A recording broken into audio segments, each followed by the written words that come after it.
में आ गया है। धर्मांतरण और मानव तस्करी केस में बड़ी राहत मिली है। केरल की नन प्रीति मेरी और वंदना फ्रांसिस को जमानत दे दी गई है। ये बड़ी खबर आपको बता रहे हैं। बिलासपुर एनआईए कोर्ट ने फैसला सुना दिया है और आपको बता दें कि सुरक्षित फैसला रखा गया था, अब इस पर फैसला सुना दिया गया है। 25 जुलाई को दुर्ग रेलवे स्टेशन से इन दोनों की गिरफ्तारी हुई थी और कल सुनवाई को जो है हुई थी। दोनों पक्षों की दलीलें सुनी गई थी, फैसला सुरक्षित रखा गया था। अब आज फैसला सुना दिया गया है। सबकी निगाहें टिकी हुई थी, इंतजार था आज के कोर्ट के इस फैसले पर। अब ये फैसला आ गया है, जमानत मिल गई है दोनों ननों को। ये बेहद बड़ी खबर आपको बता रहे हैं। कोर्ट के फैसले पर सभी की नजर टिकी हुई थी। दोनों नन को अब राहत मिलती दिखाई दे रही है।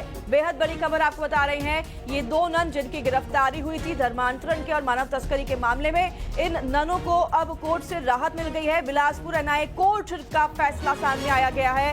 कोर्ट ने कल फैसला सुरक्षित रख लिया था। दोनों दलीलों को सुनने के बाद, दोनों पक्षों की दलीलों को सुनने के बाद अब आज ये फैसला आ गया है। इन दोनों जो नन हैं इनको अब राहत मिल गई है, कोर्ट से जमानत दे दी गई है। केरल की नन प्रीति मेरी और वंदना फ्रांसिस को जमानत मिल गई है कोर्ट से। सभी की निगाहें टिकी हुई थी। ये बेहद बड़ी खबर आपको बता रहे हैं। बिलासपुर एनआईए कोर्ट में ये पूरा मामला चल रहा था। कल दोनों पक्षों की तरफ से दलीलें सुनी गई थी और फैसले को सुरक्षित रख लिया गया था। आज फैसला सुनाया गया है। आज का दिन दिया गया था सुनवाई के लिए और जब ये फैसला आ गया है, ये बेहद ही बड़ी खबर है, बड़ा फैसला है। ये दोनों नन, इनके लिए ये राहत भरी खबर है क्योंकि इन्हें जमानत दे दी गई है। 25 जुलाई को दुर्ग रेलवे स्टेशन से इन दोनों की गिरफ्तारी हुई थी। हमारे साथ हमारे संवाददाता उमेश मौर्य जुड़ गए हैं। रुख करेंगे उमेश का। उमेश, ये बेहद ही राहत वाली खबर तो है, बेहद बड़ी खबर भी है क्योंकि पूरी तरीके से इसमें सियासत भी तेज हो गई थी। पक्ष हो विपक्ष हो, सदन में भी पूरी तरीके से मामला गर्मा गया था ये नन की बात को लेकर। अब ये राहत मिलते नन को दिखाई दे रही है। क्या दलीलें रखी गई थी दोनों पक्षों की तरफ से और किन कारणवश ये फैसला आया? दोनों ननों को जमानत दे दी है कोर्ट की तरफ से। बिल्कुल, देखिए संसद से लेकर सड़क तक के यह मामला जो है वो गूंज रहा था और इस मामले पर कहीं ना कहीं आज जो है बड़ा फैसला जो है एनआईए कोर्ट ने दिया है, बिलासपुर एनआईए कोर्ट ने जारी किया है और इसमें सीधे तौर पर एक बड़ी राहत जो है प्रीति और वंदना जो है उनको राहत दी है। चूंकि 25 जुलाई को दुर्ग से इन दोनों ननों को वहां पर हिरासत में लिया था और मानव तस्करी का मामला, धर्मांतरण के मामले पर ये पूरा मामला केस दर्ज किया गया था, जिसके बाद इस मामले पर एनआईए ने जो है इस मामले पर कोर्ट ने गिरफ्तार किया था और इसके साथ ही जो पीड़ित जो नन है उनकी ओर से एक दलीलें यहां पर एनआईए कोर्ट में कल दी गई, जिसमें साफ तौर पे कहा गया कि ये जिस तरीके से इनके खिलाफ केस दर्ज किया गया है वो झूठा है। लिहाजा इस पूरे मामले पर दोनों दलीलों को सुनने के बाद कोर्ट ने कल फैसला सुरक्षित रखा था। अब चूंकि कोर्ट का फैसला आ गया है, दोनों ननों को जो है वो राहत मिली है, जमानत दे दी गई है, तो कहा जा सकता है कि एक बड़ी खबर है। ये पूरे देश की निगाहें इस पूरे मामले प्रशासन की तरफ से, सरकार की तरफ से कि उन्होंने ये गिरफ्तारी सबूतों के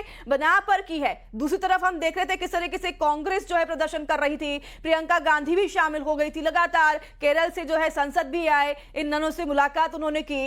तो किन सबूतों के बिना पर इनकी गिरफ्तारी हुई? अगर इनकी जमानत जो है आज मिल गई है, आज ये सुनवाई हुई है, तो फिर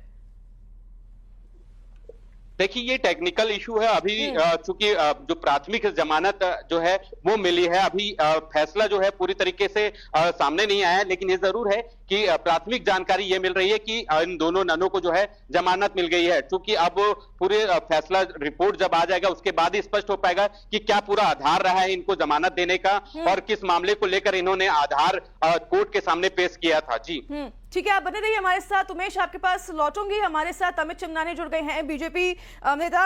अमित जी, ये तो कई दिनों से दावा किया जा रहा था कि सबूतों के बिना पर जो है इनकी गिरफ्तारी हुई है मानव तस्करी में और धर्मांतरण को लेकर, तो ये तो फैसला काफी चौंकाने वाला है जिस तरीके से कोर्ट से आज इन्हें जमानत मिल गई है। अमित जी, देखिए, माननीय मुख्यमंत्री जी ने, माननीय गृह मंत्री जी ने और सबने यही कहा था कि इस विषय में कानून अपना काम करेगा, सभी को न्यायालयीन प्रक्रिया पर विश्वास होना चाहिए। तो अब न्यायालय ने ही निर्णय दिया है तो जब अब न्यायालय का निर्णय आ गया तो इससे पहले इतनी हाय तौबा जो मचाई गई, जिस प्रकार से आरोप प्रत्यारोप चले, इस विषय को एक बहुत बड़ा विषय बनाने का प्रयास नहीं, वो पर क्यों कांग्रेस तो यही कह रही थी अमित जी कि ये जो 2 नन हैं बेकसूर है, इनकी गिरफ्तारी सही नहीं है, तो वो तो अब सही साबित होते दिखाई दे रहे हैं ना। जमानत किसी को मिल जाना किसी को निर्दोष साबित हो जाने से अलग है। ऐसे तो फिर जिनको अभी जमानत नहीं मिली है, जो घोटाले चल रहे हैं, उनको दोषी मान ले कांग्रेस। फिर तो वो कहते हैं कि हाँ दोषी थे हम, और इनको भी जमानत नहीं मिल रही है भूपेश बघेल जी के सुपुत्र को, तो भी दोषी मान ले अपने आप को। मुद्दा अभी ये 2 ननों का है अमित जी, जिनकी गिरफ्तारी हुई, जिस पर इतना सियासी संग्राम भी हुआ, सदन में भी बोला गया कि किस तरीके से रहे हैं, तो तुलना तो होगी। आपने जमानत का विषय बोला ना कि जमानत कैसे मिल गई। कई बार जमानत मिलती है और जिनको नहीं मिली वो दोषी हो गए, जिनको मिल गई वो निर्दोष हो गए, ऐसा तो है नहीं। ठीक है, आपके पास लौटूंगी अमित जी। हमारे साथ धनंजय ठाकुर जुड़ गए हैं, कांग्रेस नेता। धनंजय जी, ये देखिए बीजेपी की तरफ से लगातार कहा जा रहा था कि सबूतों के बिना पर ये गिरफ्तारी हुई है और कार्रवाई होगी, और आप लगातार प्रदर्शन कर रहे थे।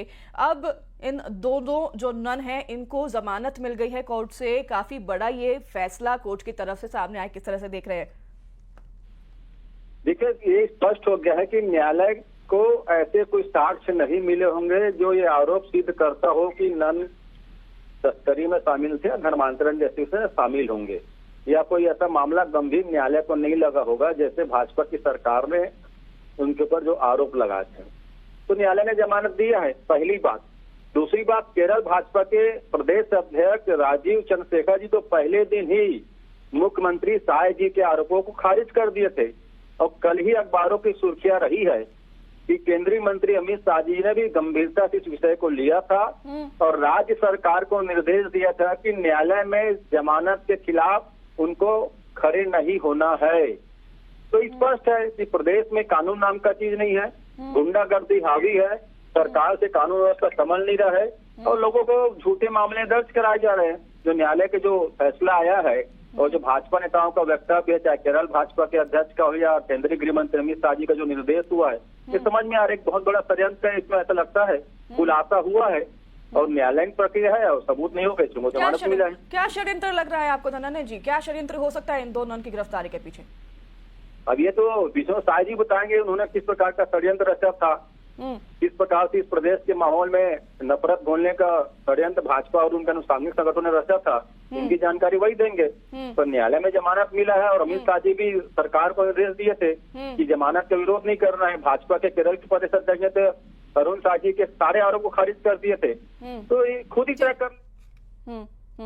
बिल्कुल बिल्कुल, बहुत धन्यवाद आपका धनंजय जी हमारे साथ जुड़ने के लिए, और अमित चिमनानी जो बीजेपी मीडिया प्रभारी हमारे साथ जुड़े, आपका बहुत धन्यवाद तमाम जानकारी चर्चा पर हमारे साथ जुड़ने के लिए। और जानकारी के लिए हमारे साथ उमेश भी जुड़े हुए हैं लगातार। उमेश, देखिए अब जिस तरह से हमने बात की है, हमारे साथ दोनों बीजेपी की तरफ से भी प्रभारी जुड़े और कांग्रेस की तरफ से भी, वार पलटवार तो जारी रहेगा इसी तौर से। दोनों तो एक दूसरे पर वार पलटवार कर रहे हैं, आरोप लगा रहे हैं, प्रत्यारोप कर रहे हैं, लेकिन ये जो 2 नन हैं इनके साथ बाकी भी लोग जो है गिरफ्तार किए गए थे। ये पूरा मामला मानव तस्करी का है, धर्मांतरण का है, जो कि छोटा मोटा मामला नहीं है। जमानत आखिरकार आज मिली है, लेकिन अभी भी कार्रवाई जारी है, और आगे किस तरीके से कार्रवाई जारी रहेगी, क्योंकि ये बहुत बड़ा मामला है। उमेश, बिल्कुल, देखिए विस्तृत रिपोर्ट जो है कोर्ट का वो अभी सामने आना बाकी है, क्योंकि प्राथमिक जानकारी के तौर पर जमानत मिली है, किन आधारों पर जमानत मिली है तो फिलहाल देखने वाली बात होगी, लेकिन ये जरूर है कि इन दोनों ननों को राहत मिल गई है। एक सबसे बड़ी बात यह है कि जब जिस दिन से इन दोनों ननों की गिरफ्तारी हुई उसके बाद देश भर में इस पूरे मामले को लेकर जो है राजनीति तेज हो गई थी। संसद से लेकर सड़कों तक के इस मामले को लेकर विरोधी प्रदर्शन विपक्ष की ओर से देखने को मिला, सत्ता पक्ष भी इस पर वार प्रतिवार करता हुआ नजर आया। चूंकि पूरा मामला जो है वो कोर्ट के आदेश पर निर्भर था और कोर्ट के आदेश के फैसले का जो है सभी को लोगों को इंतजार था। जिस तरीके से एनआईए ने अपनी दलीलें पेश की, फिर कल जो पीड़ित जो है उन्होंने अपनी दलीलें पेश की, और दोनों की दलीलों को सुनने के बाद एनआईए कोर्ट ने इस पूरे फैसले को सुरक्षित रखा था। चूंकि अब इस पूरे फैसले को आज सुनाते हुए ये कह दिया गया है कि जो दोनों नन है उनको राहत दी जाएगी, उन्हें जमानत दी जाएगी। अब चूंकि ये मामला राजनीतिक रूप ले चुका था और पूरे देश के केंद्र बिंदु बन चुका था दोनों ननों की गिरफ्तारी नारी धर्मांतरण और ह्यूमन ट्रैफिकिंग का जो ये मामला निकलकर सामने आया था, उसको लेकर सियासत तेज हो गई थी। तो अब देखना होगा कि जब ये जमानत इनकी स्वीकार कर ली गई है, उन्हें जमानत दे दी गई है, तो बाकी जो गिरफ्तार हुए थे उनके ऊपर क्या अपडेट है, जरा ये भी बताइएगा। और ये जो 2 नन की अभी राहत मिलती हुई एक खबर सामने आई है, जिस तरह से सियासत इस पर गर्मा गई थी, क्या एक तौर पर इनके केस पर ज्यादा ध्यान दिया जा रहा है, क्या हम समझे उमेश ये वजह हो सकती है? निश्चित रूप से देखिए, ये दोनों नन जो है वो केरल के थे। ऐसे में ये यहाँ पर जगदलपुर आए हुए थे। जगदलपुर से ये 2 जो युवतियां हैं उनको अपने साथ ले जा रहे थे, जिसके बाद वहां पर दुर्ग रेलवे स्टेशन में जिस तरीके से माहौल बना, उन्होंने गिरफ्तारी की गई। इनके साथ 2-3 और लोग थे जिनको हिरासत में लिया गया, पूछताछ की गई। जिस तरीके से दोनों ननों को गिरफ्तार करते हुए पूरा मामला जो बनाया गया ह्यूमन ट्रैफिकिंग का, मानव तस्करी का, वो इन दोनों ननों के खिलाफ बनाया गया, प्रीति और वंदना। लिहाजा पूरा केंद्र बिंदु यही रहा। आपको बता दूं कि केरल से पूरी टीम इनकी आ गई, इनके जो लोग थे वो यहां पर आ गए, इनके वकील जो थे वो यहां पर आकर इस पूरे मामले पर दलील करते हुए नजर आए। तो कुल मिलाकर कहें तो ये एक बड़ा मामला था, और इस पूरे बड़े मामले पर आज जो है एनआईए कोर्ट का फैसला आ चुका है, दोनों को जमानत मिल चुकी है। अच्छा, जब एनआईए कोर्ट ने अपना फैसला सुनाया उमेश, तो क्या कुछ इस दौरान सुनवाई में एनआईए के कोर्ट की तरफ से कहा गया, जरा बताइएगा दर्शकों को।